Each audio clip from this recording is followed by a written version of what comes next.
At the start of the pandemic we asked, who and how these loans will be paid. Why SA vaccinating the continent but debt/loan will be serviced by SA only? Hello, PPMO ecosystem. The country's mineral resources are mined daily.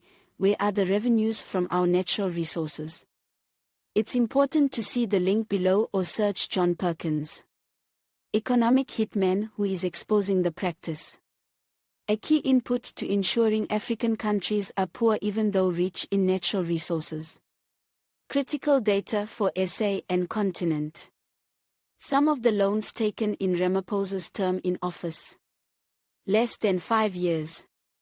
Hope you can add others and evaluate our constitutional weakness. Bolivia for example.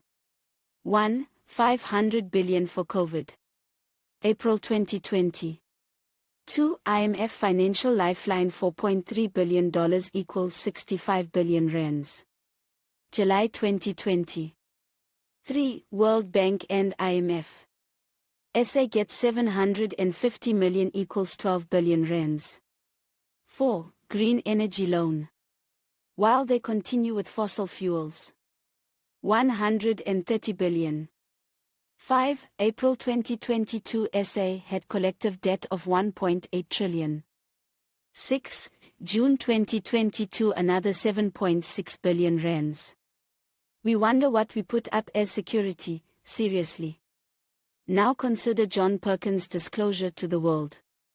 Oh sorry, do not forget Cyril, Jeff and Patrice in 2018 getting from Saudi and China Bank 170 billion rands. SA what is happening here? Who should we be charged with treason and enabling it? SSA investigate. I know most of you see this, but if not now, you will soon. Tandy here.